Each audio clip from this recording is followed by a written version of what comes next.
গণতন্ত্র, তাদের ভোটের অধিকার ফিরিয়ে দিয়েছে। আপনাদের নিশ্চয়ই মনে আছে, বাংলাদেশের জন্মের পরপর আওয়ামী লীগ বাকশাল প্রতিষ্ঠা করেছিল। সকল দলকে নিষিদ্ধ করে দিয়ে কেবলমাত্র একটি দল বাকশাল সেই সময়ে রাজনীতি করার অনুমতি পেয়েছিল।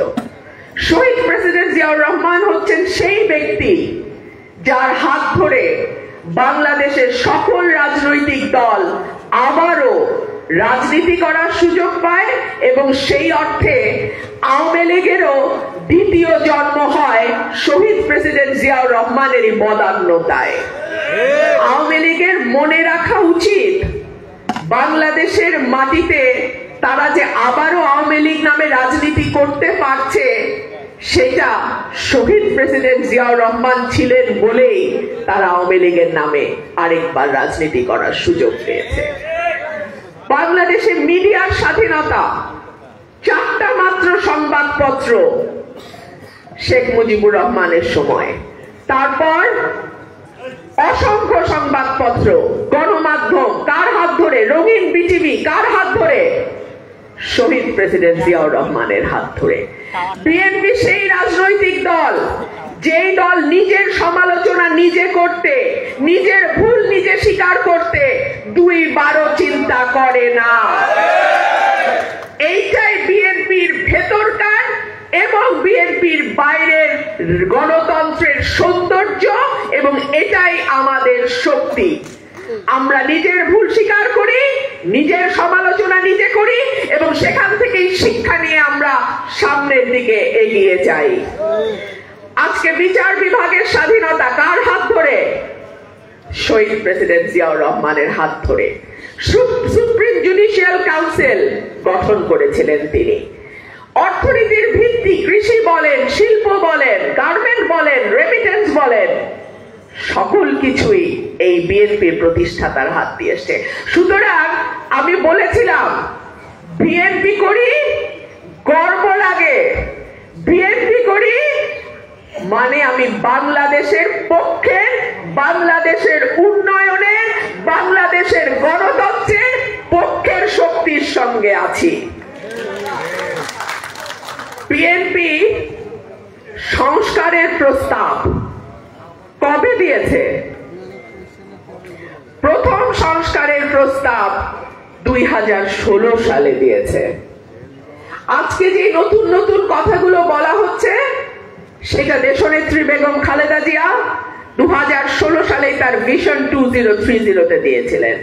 পরবর্তীতে বিএনপির অ্যাক্টিং চেয়ারম্যান জনাব তারেক রহমানের নেতৃত্বে 27 দফা, 31 দফা, দফায় দফায় আমরা সংশোধন, সংস্কার, পরিবর্তিত বাংলাদেশ, নতুন বাংলাদেশ, যেই কথাগুলো আজকাল নানান দল বিভিন্ন সময় ব্যবহার করে, এই সকল কিছুর জনক এবং এই সকল কিছুর স্বপ্নদ্রষ্টা বিএনপি এবং তার অ্যাক্টিং চেয়ারম্যান জনাব তারেক রহমান। ভুলে গেলে চলবে না, বাংলাদেশের ভাগ্যের সঙ্গে জিয়া পরিবারের ভাগ্য ওতপ্রোতভাবে জড়িত। সেই কারণে যখন বাংলাদেশ খারাপ থাকে, বাংলাদেশের মানুষ কষ্টে থাকে, তখন শহীদ প্রেসিডেন্ট জিয়াউর রহমানের পরিবারও কষ্টে থাকে। যখন বাংলাদেশের মানুষ ভোট দিতে পারে নাই, গুম হয়ে গেছে, বিচার বহির্ভূতভাবে হত্যা করা হয়েছে, বাংলাদেশের মানুষের নামে যারা একটু ভিন্ন মত পোষণ করে, যারা সরকারের সঙ্গে তাল মিলিয়ে চলে না, একটার পর একটা মামলা হয়েছে, মিথ্যা মামলা হয়েছে, কারাগারে নিয়ে গেছে, চাকরি পায় নাই, ব্যবসা করতে পারে নাই, এলাকায় থাকতে পারে নাই, এলাকায় ঢুকতে পারে নাই, সেই সময় বিএনপির অ্যাক্টিং চেয়ারম্যান জনাব তারেক রহমানও কিন্তু দেশে আসতে পারে নাই। সেই সময় 76 বছর বয়সে দেশনেত্রী বেগম খালেদা জিয়া, যিনি বাংলাদেশের আরেকটা নাম হয়ে দাঁড়িয়েছেন, তাকে কারাগারে যেতে হয়েছে। তিনি চিকিৎসার সুবিধাটুকুও পান নাই, অর্থাৎ তার ন্যূনতম যে মানবাধিকার সেটারও লঙ্ঘিত হয়েছে, সেটাও তিনি পান নাই। সুতরাং জিয়া পরিবার যখন ভালো থাকে, বাংলাদেশের মানুষও ভালো থাকে।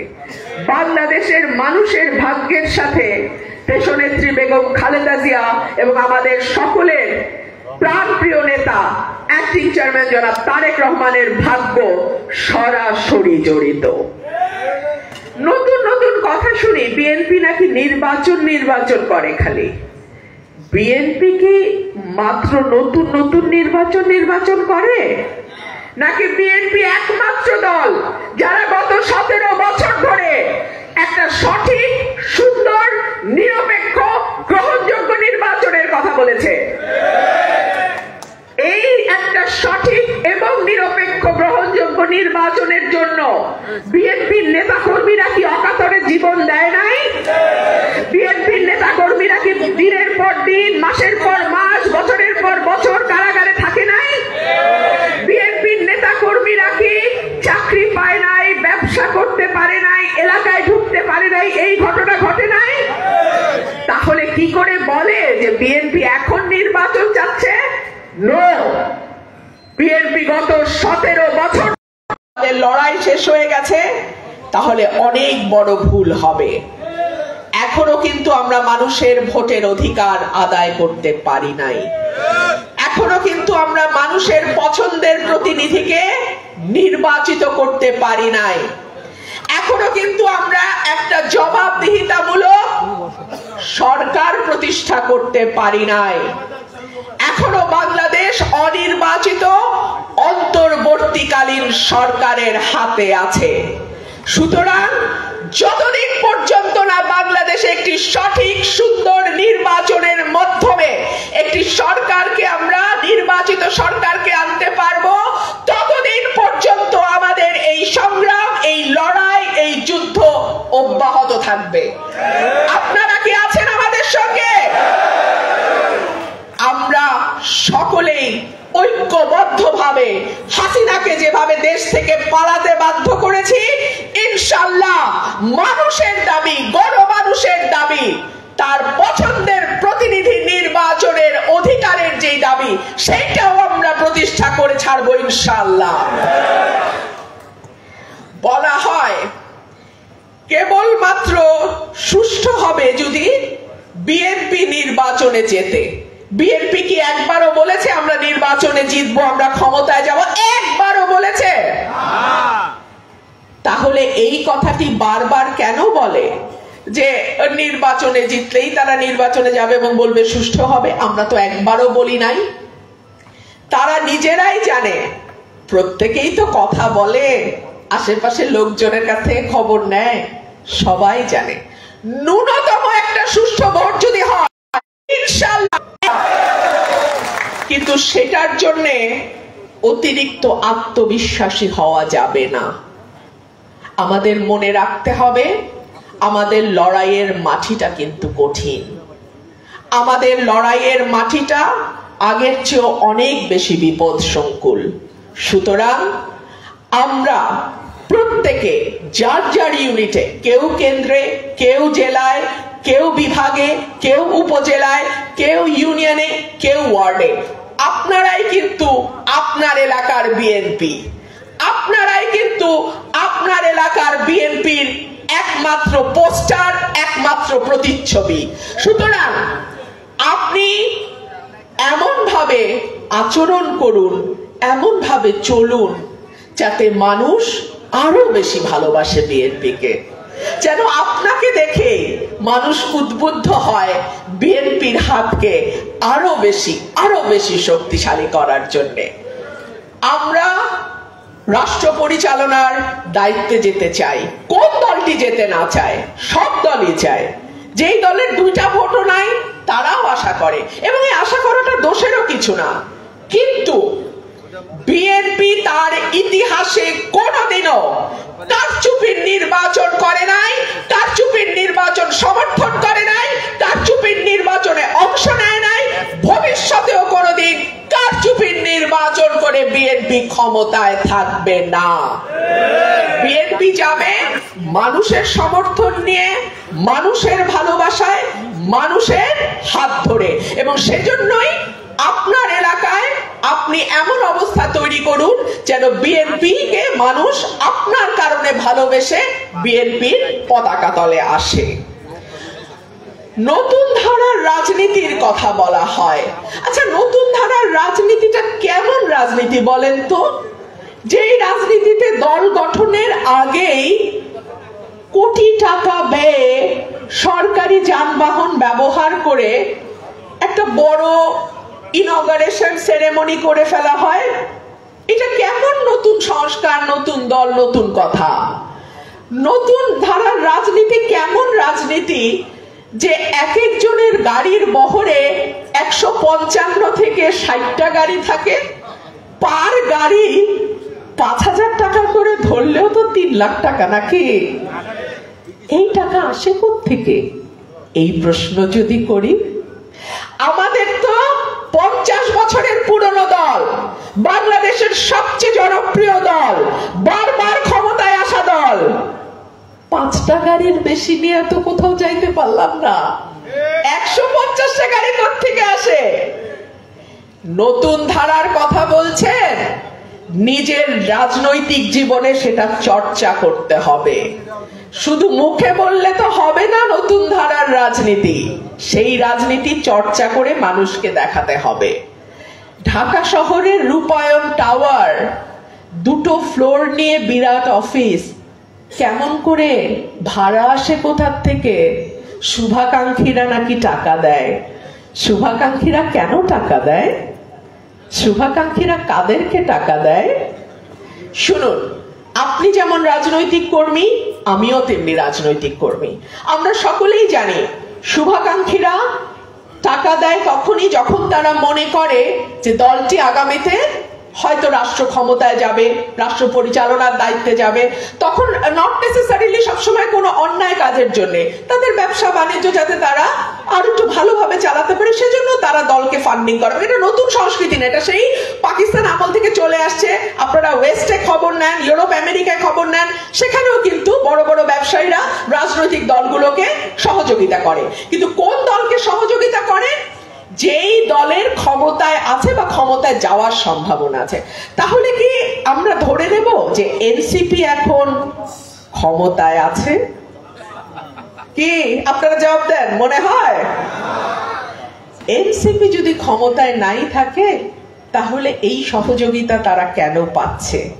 সেজন্যই আমি বলেছিলাম আমাদের সামনের পথ আরো কঠিন। কঠিন এই কারণেই যে আপাত দৃষ্টিতে মনে হচ্ছে দলটি যেন ক্ষমতায় নেই, কিন্তু দলটি ক্ষমতায় আছে, ক্ষমতায় থাকার সকল সুযোগ সুবিধা তারা পাচ্ছে। এবং এই অবস্থায় তারা যদি নির্বাচনে যায়, আপনি কি মনে করেন যে আর 10টা দলের সঙ্গে তাদের একটা লেভেল প্লেইং ফিল্ড আছে? নো, তাদের লেভেল প্লেইং ফিল্ড নাই। একটা অসম ক্ষেত্রে আমাদেরকে নির্বাচনী যুদ্ধটা করতে হচ্ছে। এই সকল কিছু আমাদের ভাবতে হবে। দেখুন, আমি একটা কথা শুনি যে ফেসবুকে তাদের অনেক ভিউ, অনেক কমেন্ট, অনেক লাইক, অনেক শেয়ার। আমরা তো বটেশ্বরের কথা শুনেছি না? আমার বড় ভাই একটু আগে বটেশ্বরের কথা বলে গেছেন। বট গাছ মানে কি জানেন? একটা মানুষ আর AI generated, artificial intelligence generated কিছু কমেন্ট, একজনের আইডি থেকে 20টা কমেন্ট ভিন্ন ভিন্ন নামে চলে যায়। তো এগুলো দেখলে কি আমাদের চলবে? চলবে না, কিন্তু আবার চালাতেও হবে। কি করতে হবে সেটাও আমার ভাই বলেছেন। আমাদের প্রতিটি নেতা কর্মীকে সামাজিক যোগাযোগ মাধ্যমেও তাদের এই লড়াইটা চালিয়ে যেতে হবে। আমরা দেখি যখন আমরা কোনো ন্যায্য কথা বলি, আমরা কোনো ন্যায় কথা বলি, জনগণের পক্ষের কথা বলি, দেশের পক্ষের কথা বলি, তখন সেখানে নানান রকম আজে বাজে কথা, আজে বাজে কমেন্ট তারা করে যায়। কেন আমার ভাইরা নাই সেটার জবাব দেওয়ার জন্য? আপনাদেরকে সেগুলোর জবাব দিতে হবে। কোনো ফলস আইডি আমার খোলার দরকার নাই, আপনার খোলার দরকার নাই। আমার কোটি কোটি সমর্থক ভাই আছে, আমার কোটি কোটি সমর্থক বন্ধু আছে, আমার সহকর্মী আছে। আপনারা আমাদের পক্ষে কলম ধরবেন, আপনারা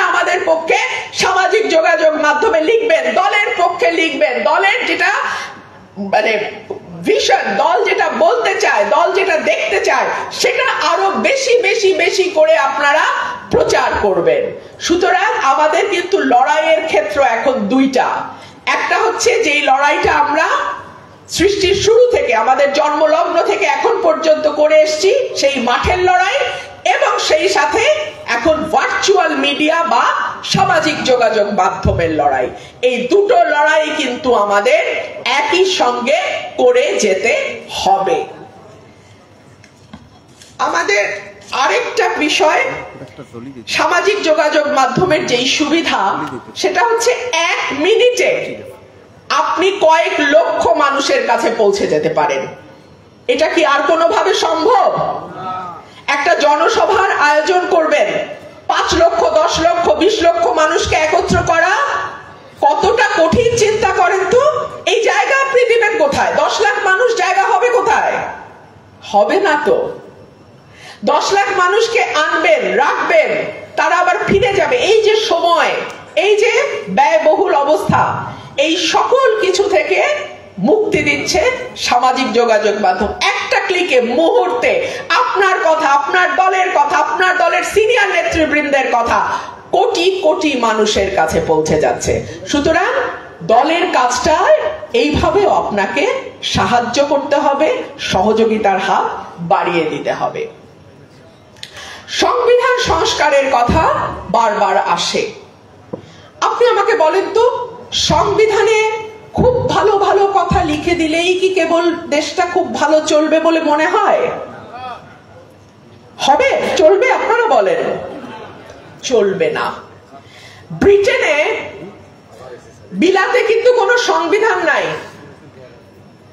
বিলাতের মতন গণতন্ত্র, বিলাতের মতন মানবাধিকার, বিলাতের মতন সুশাসন, ন্যায় বিচার কয়টা দেশে আপনি পাবেন? সুতরাং সংবিধানে ভালো ভালো কথা লিখলাম আর হাসিনার মতো রাতের ভোটে নির্বাচন করে ক্ষমতায় থাকলাম, গুম করলাম, হত্যা করলাম, মিথ্যা মামলা দিলাম, বিরোধী দলকে দৌড়ের উপর রাখলাম, পুলিশের কাজ হলো বিরোধী দলের সারাদিন দৌড়ানোর উপরে রাখা, বিরোধী দলের নারী কর্মী, নারী সদস্যদের হেনস্থা করলাম, তাহলে গণতন্ত্র হবে? দেশ ভালো চলবে? সুশাসন আসবে?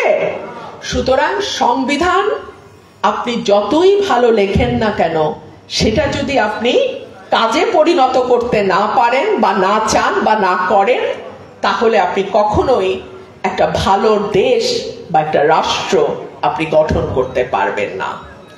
বাংলাদেশের স্বাধীনতা, বাংলাদেশের সার্বভৌমত্ব, বাংলাদেশের অখণ্ডতা শহীদ প্রেসিডেন্ট জিয়াউর রহমান, দেশনেত্রী বেগম খালেদা জিয়া এবং অ্যাক্টিং চেয়ারম্যান জনাব তারেক রহমানের নামের সঙ্গে ওতপ্রোতভাবে জড়িত।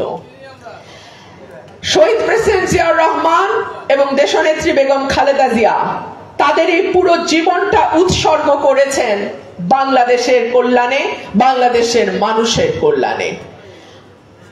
বিএনপির অ্যাক্টিং চেয়ারম্যান জনাব তারেক রহমান একমাত্র নাম, যেই নামে বাংলাদেশের স্বাধীনতা, সার্বভৌমত্ব, অখণ্ডতা, গণতন্ত্র, মানুষের অধিকার এবং বাংলাদেশের 18 কোটি মানুষকে আপনি এক সুতায় গাঁথতে পারবেন। সুতরাং কোনোভাবেই কোন রকম ষড়যন্ত্রকে এতটুকুও প্রশ্রয় দেওয়া যাবে না। বাংলাদেশে যদি আমরা তার ফিরবার মতন পরিবেশ তৈরি করতে না পারি, তাকে সেই নিরাপত্তা দিতে না পারি, বাংলাদেশ ক্ষতিগ্রস্ত হবে। বাংলাদেশের স্বাধীনতা, সার্বভৌমত্ব, অখণ্ডতা ক্ষতিগ্রস্ত হবে। এইটুকু কিন্তু আপনারা মাথায় রাখবেন। এটা আমাদের দায়িত্ব, আমাদের নেতাকে বাংলাদেশে ফিরিয়ে আনা। এটা আমাদের দায়িত্ব, আমাদের নেতাকে ফিরিয়ে আনার মতন পরিবেশ তৈরি করা। এই পরিবেশ কিন্তু কেউ আপনাকে তৈরি করে দেবে না। এই পরিবেশ আমাদেরই তৈরি করতে হবে। আমাদের নেতা বলেছেন বাংলাদেশ যাবে কোন পথে? ফয়সালা হবে রাজপথে। একটা ফয়সালা আমরা করে দেখিয়েছি, হাসিনাকে এবং আওয়ামী লীগকে বাংলাদেশ থেকে বিতাড়িত করেছি ইনশাআল্লাহ। আরো ফয়সালা আমাদের বাকি আছে। আমাদের নেতাকে ফিরিয়ে আনার মতন একটি সুষ্ঠু নিরাপদ পরিবেশ আমাদের তৈরি করতে হবে। বাংলাদেশের মানুষকে ভোট অধিকার তারা যেন প্রয়োগ করতে পারে তেমন একটি পরিবেশ আমাদের তৈরি করতে হবে। বাংলাদেশের মানুষের অধিকার বাংলাদেশের মানুষের হাতে ফিরিয়ে দিতে হবে, যেটা আমার নেতা বলেছেন, টেক ব্যাক বাংলাদেশ। আপনারা ধৈর্য ধরে দীর্ঘ সময় আমার বক্তব্য শুনেছেন, আপনাদের অসংখ্য ধন্যবাদ। আশা করি আগামীর বাংলাদেশ, আমাদের স্বপ্নের বাংলাদেশ, বারবার যেমন নতুন করে ৭১-এর মুক্তিযুদ্ধ, ৯০-এর গণ অভ্যুত্থানের পরে বিএনপির হাত ধরেই আবার শুরু হয়েছিল, একইভাবে ২৪-এর গণ অভ্যুত্থানের পরেও যে নতুন বাংলাদেশ সূচিত হবে সেটাও বিএনপির হাত ধরেই সূচিত হবে, জনাব তারেক রহমানের হাত ধরেই সূচিত হবে ইনশাআল্লাহ।